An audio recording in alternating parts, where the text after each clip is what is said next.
Hello there. I'm Scotty. You're not continuing on with Pick 10 Horror 4. You're on the fifth movie I'm reviewing, Stir of Echoes. Now, this was a first time watch for me. I didn't watch the DVD, I actually watched it off Tubi so I could watch it during work and everything. I'm trying to get stuff done for this weekend for different reasons. I said I was going to do. Okay, so I said in my review I did last night of, the draft thing, 2004 draft. I said that, excuse me. I said that if I get this done in time, I'm going to do Tubi Horror Weekend 5. That's not happening. I looked up on Tubi some movies. I think I did all the best ones for Tubi Tuesday, so I'm gonna wait a little bit until more stuff gets on there, because I think all the best ones I chose for the Tubi Tuesdays for the summer, and now there's not really much left for me to choose from. So I'm not gonna set anything else in stone. I want to try to do some retro rewinds, but I'm not exactly sure. I haven't decided what I'm doing this weekend. I have a free weekend, 3-day weekend this weekend, and I'll figure out something to do. But I'm not setting anything in stone until I know for sure that I'm gonna do it, because I hate saying I'm gonna do one thing and then changing it. So for right now, there's no Tubi Horror Weekend 5 right now. I will do it eventually. It's an eventuality, but I'm not doing it now. And then, there's other stuff I want to do, but I don't know. I also want to continue my series on the draft. 2005 is next, and it's gonna be a very interesting one. So, anyway, we're talking about Stir of Echoes, the first time watch for me.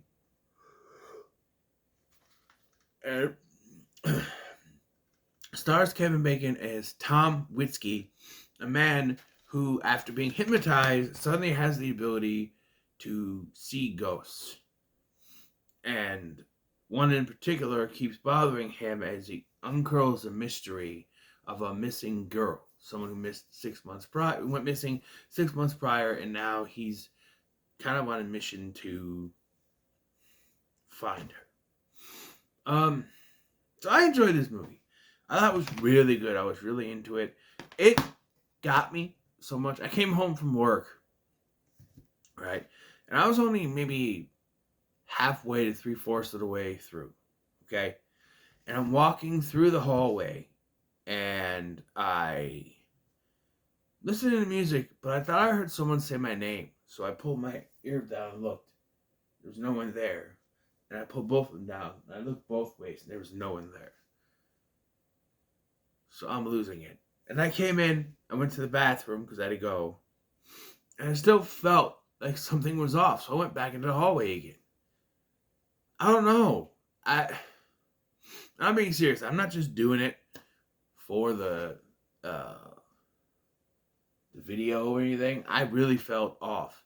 And yes, you may notice, Scotty, you're talking like Kevin Bacon in this movie, and I don't know why I can't stop with the gruff voice like he talks. Come on now, talk like Scotty. I don't know. It's just, it happens sometimes with a voice, because I do voices, and so it happens sometimes with voices where I can just do a voice like Kevin Bacon from this movie and talk like this, Kevin Bacon, you know what I mean? And if you give a southern twang, well, then you're Val McKee from What the Hell's Going On? What the hell is going on?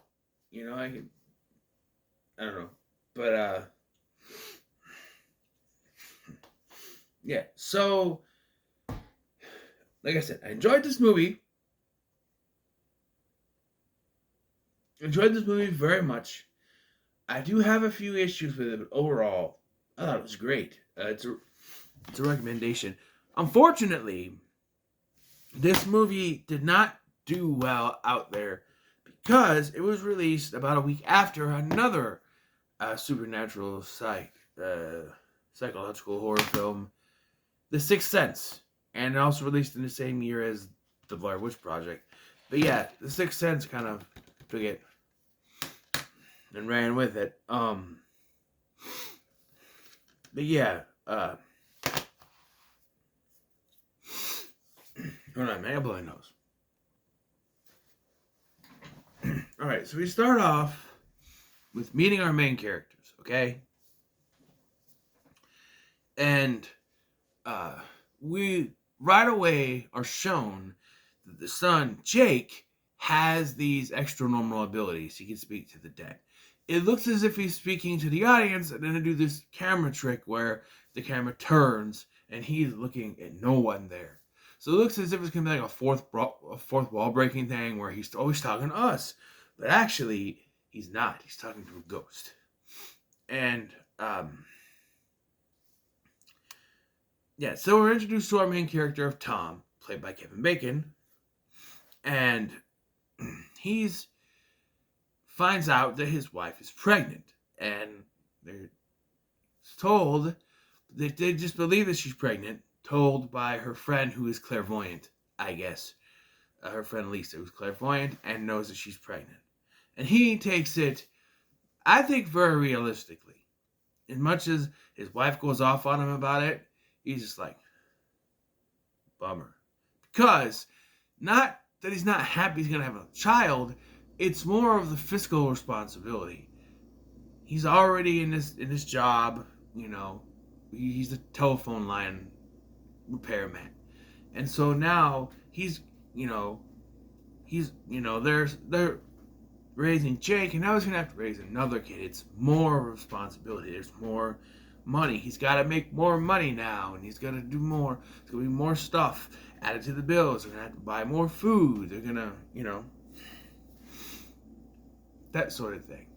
That's really what that's about. But here's my issue with it. This never comes back into the film. After this scene, they never once mention her pregnancy. In fact, they leave and go to a house party, because in this little neighborhood they're in. And there is booze, and there's a lady smoking around someone who just said she was pregnant.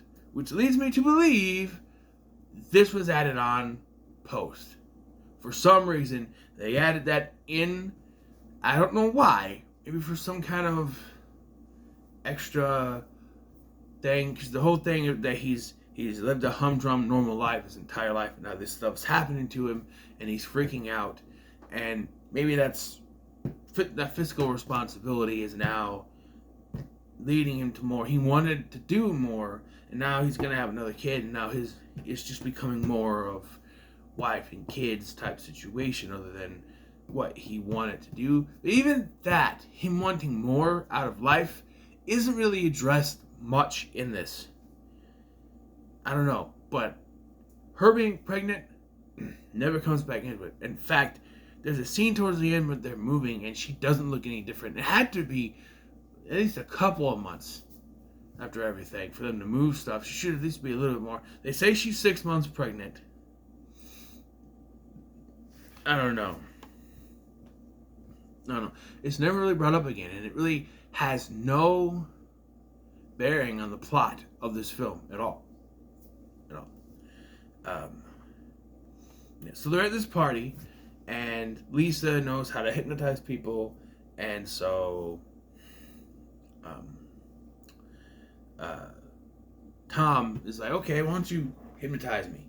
So she does, and then this is where he has like a weird side effect to it, and he starts to see visions after this.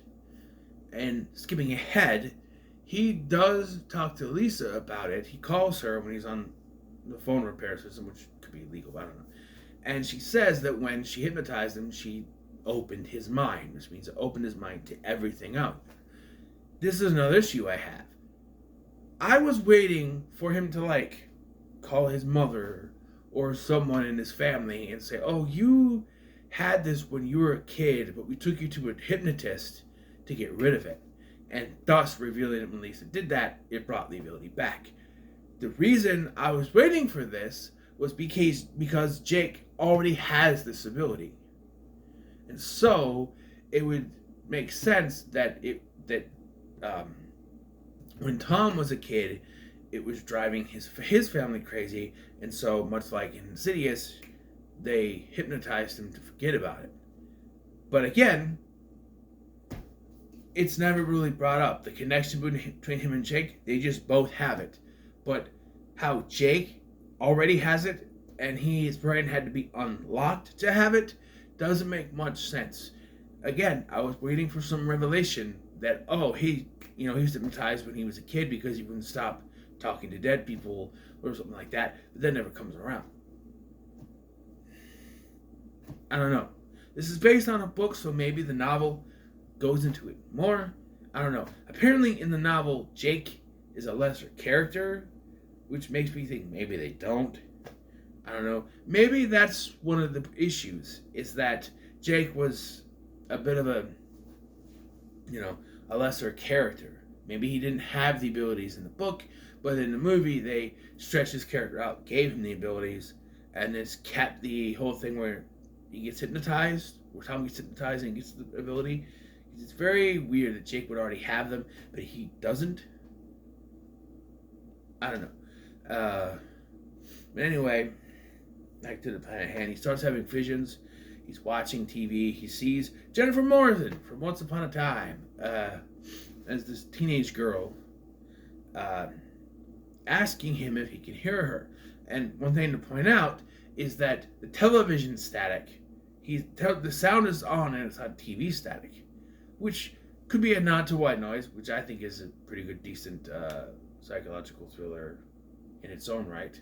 Psychological horror in its own right. Michael Keaton, great. And this movie does remind me a lot of that movie as well. But what this movie does better is that it has a solid through line of events. Like it's,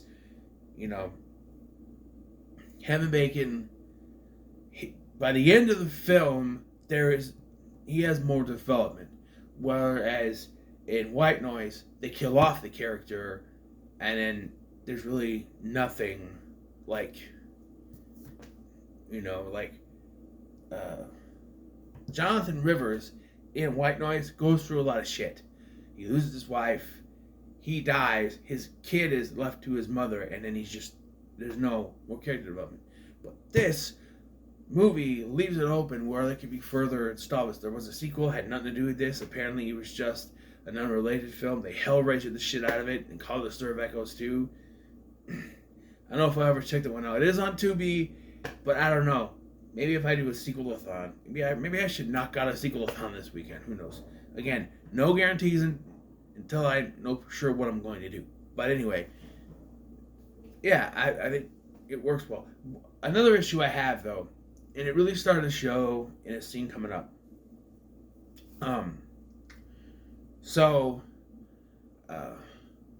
Jake, they're trying to find a babysitter for him, and Jake suggests a girl named Debbie.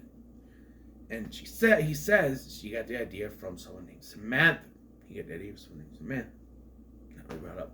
And so they are going to a football game. I'm assuming it's like a high school football game. They just walk there, so I'm assuming it's in the neighborhood. But when the babysitter shows up, he starts seeing these red lights, which is a bit misleading. It is a warning to him, but I don't understand the red motif of this. It's supposed to maybe indicate blood, but I don't understand why it seems to be warning Tom of Debbie. It's almost like he's trying to mislead the audience into thinking that Debbie is going to do bad, because she ends up grabbing Jake and taking him away from the house, where Tom realizes what's going on and ends up chasing him to a bus station, where it's revealed that she was just bringing him to her mother because he was talking about Samantha. Now the cops and movie cops, sometimes they go too overboard, and sometimes they don't do enough, like when it comes to, depending on what the writing is. Here, this cop doesn't do enough. This kid is basically saying, he doesn't want to go, and there are cops in this station, and they do nothing.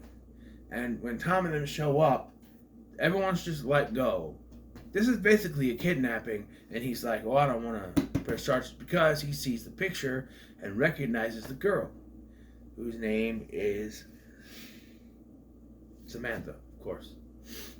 Jennifer Morrison's character is Samantha. So, yeah. And so he started. So, once they realized that it was Jake that told them to hire Debbie, they try to talk to him. And this is why I have another issue. We know, as an audience, we know that Jake can talk to this ghost. We know that Jake has these abilities like his father does now. The only issue is they just have Jake sit there and do nothing. They're asking him questions and he doesn't say anything. And this is only so we can pad out the runtime. It's one of those situations where, oh, I'm liking this movie, but they're asking him questions, and he's not saying anything, and the audience is already ahead of him. We know he can talk to ghosts, so why isn't he answering their questions? Why isn't he giving them questions? This is one thing that the Sixth Sense does better, is we have Cole actually delivering information to the audience and to his mother and to the Dr. Malcolm, whatever his name is, to Bruce Willis. This kid just sits there and looks at them. And all we get is, don't talk to the boy, talk to me.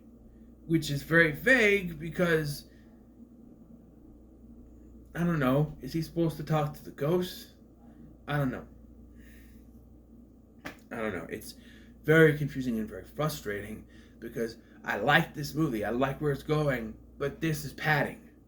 Because clearly, Jake has been trying to talk to them for a while about this, and now they're asking him, he says nothing.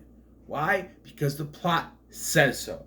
He cannot tell them anything, because if he did, the movie would be done. And it's shown throughout the film that Jake does know what certain things are happening, does know what's going on. He's able to see things in the future, protect himself from death even, and we'll get to that. But yeah, nothing. So we have another block party, right? And they start, he starts asking questions about this Samantha. Hey, do you know Samantha? You went to school with her and stuff like that, or talking to her, and they kind of just blow it off, that sort of thing. And then we have a scene that is very creepy and very creepy and very well done.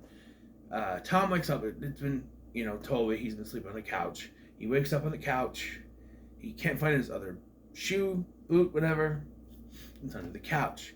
He grabs it, puts it on. He goes upstairs. He sees a note on the mirror from his wife saying they went for a walk, to the park, whatever. Comes downstairs, and Frank, who I have yet to mention, Frank is played by Kevin Dunn, not the guy with the big teeth who is a producer on WWE. No. Kevin Dunn, he may have seen stuff like Transformers. He was the dad in Transformers movies. He was the sniffy sweater guy from Seinfeld. And he's been in a lot of other things. And he does a great job in this film. You think of him as the goofy guy in other movies, like the goofy dad from Small Soldiers, or the goofy dad from Transformers, or that guy sniffing. This is a great performance of his. But he's just in Tom's house, and he says, they're going to kill you, both you and Maggie. And he goes out, he's sitting on the steps, and he's talking to him. He's like, hey, does your wife know you're here? I'm just going to go and see if everything's okay. So he walks down and he sees a few things. Dog, mailwoman, goes in, he knocks on the door and he hears, come on in! And it's Adam, their son,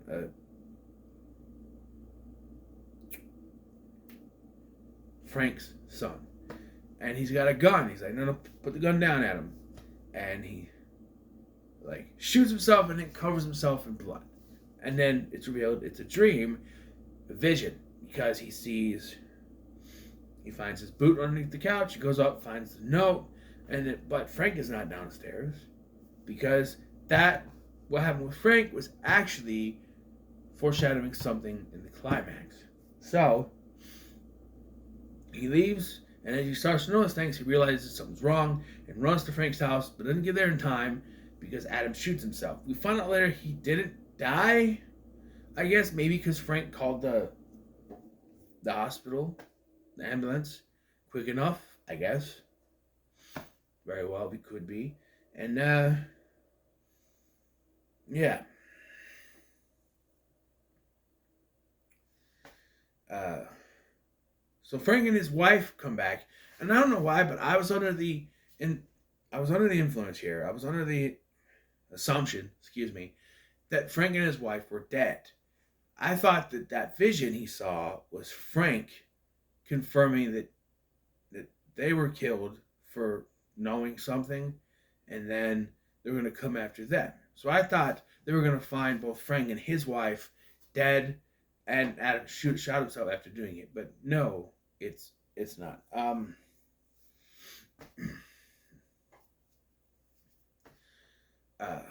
no. Uh, so having enough, Tom decides to go back to Lisa and have her unhypnotize him. But when she tries to do that, he then gets a vision of Samantha again, and instead of the word saying sleep, I think it was, it now says dig, and he realizes he needs to start digging, so he starts digging up his yard, not finding anything, and then decides out of the blue to just, the light comes on, to just dig in his basement. Ended up getting a jackhammer to go through, but yeah. We also, before this, find his wife, finds out, she says that they're moving grandma out of the nursing home, into a nursing home, whatever. He's like, no, and he stops, and then the phone rings. And it's her brother calling to tell her that her grandmother passed away. And, okay, so there could be two sides to this. So her grandmother just died, and she wants him to come with him. And he's like, oh, you want me to come with you? And she freaks out. She's all pissed. Like, of course I want you to come with me. Why wouldn't you? But then she takes off with the boy, and they leave. And I'm on his side here, okay? See it from his point of view, all the visions and stuff that he's been getting in his head and going through, if he just decides, okay, I'm going to go up with my wife to her grandmother's wake and stuff, all that's going to do is make things worse with the ghost situation. She's gonna start messing with his head. It's gonna freak out and end up going home anyway. So yeah, it's kind of good that he stayed behind, in a way. So he's down in the basement. He's trying to jackhammer himself. He's not finding a way. He's trying to pickaxe at it. When he accidentally knocks this very badly done brick wall, and realizes that's where the body is. He finds the body, and then goes to Frank. You tell that something's up because Frank says, oh, I'll be out there in a minute. He comes up with a jacket over his arm, but doesn't wear the jacket. And it's raining out. And right away, I'm like, oh, he has a gun. I'm like, why is he not wearing the jacket? He's got a gun. And so I'm like, he already knows, and he's got a gun. I figured it out, and I'm smart, you know? So he shows him the body, and it seems all fine. He's like, oh, well, how do you know who did it? And he's like, well, first of all, he sees a vision, okay? And this is what happened. He sees a vision when he grabs the hand. It turns out, and I don't know if this is like this way in the book, but it's very badly done, in my opinion. Where she's just walking by, and Harry's son, Harry is the Kurt is his name, but Harry is the landlord of all these buildings, basically. Kurt is like, hey, I want to show you something. It's a surprise.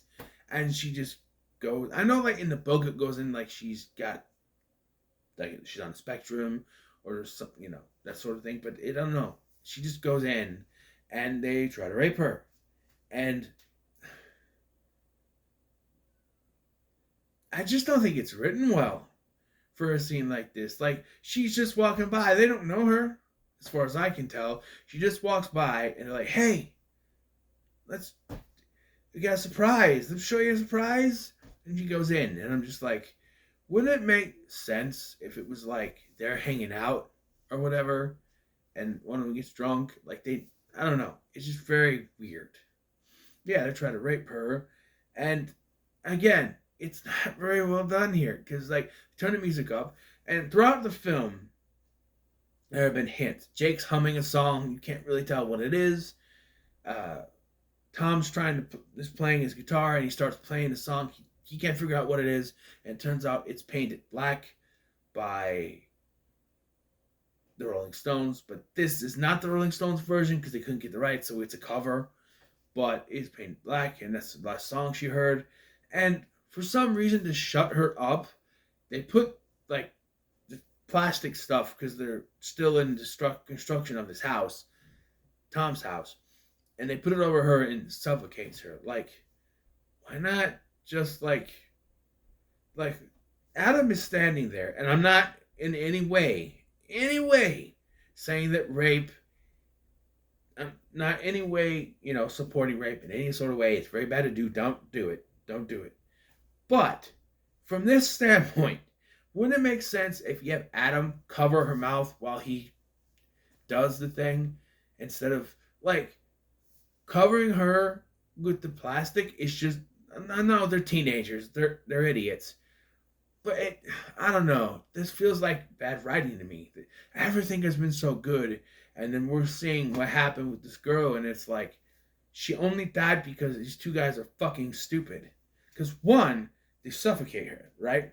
And neither one of them are like, oh, CPR, because I'm sitting there going, yeah, if you give her mouth-to-mouth resuscitation, should be okay.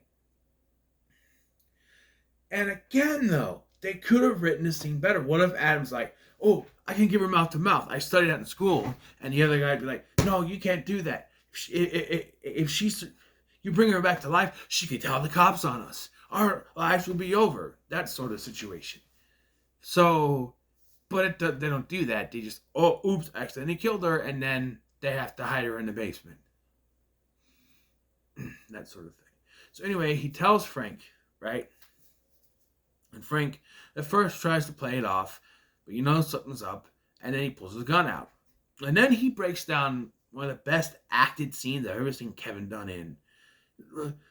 They told us 6 months. I've known for 6 months I've carried this. I tried to... And he's like, get out, get out. He fires a gunshot. And he goes, get out. And as Tom goes up, you hear another gunshot, which is supposed to signify that he shot himself. Like his son did. I don't know. But then Harry shows up with his son, Kurt. And something's going to go on. However, meanwhile, at the wake, earlier, she called Tom and he's like, well, I'm done digging now. It's over. And she's like, well, why don't you come here? Goes, no, I can't use the company truck. It's against the rules. She's like, well, I'll come pick you up. No, it's fine. It's fine. And she's like, I won't even come in. I'll just honk the horn. So she wants to take, I want to call him Danny. The kid. I can't remember his name. Jake. She wants to take Jake with, and he goes, no, I can't. I don't want to. Well, why not?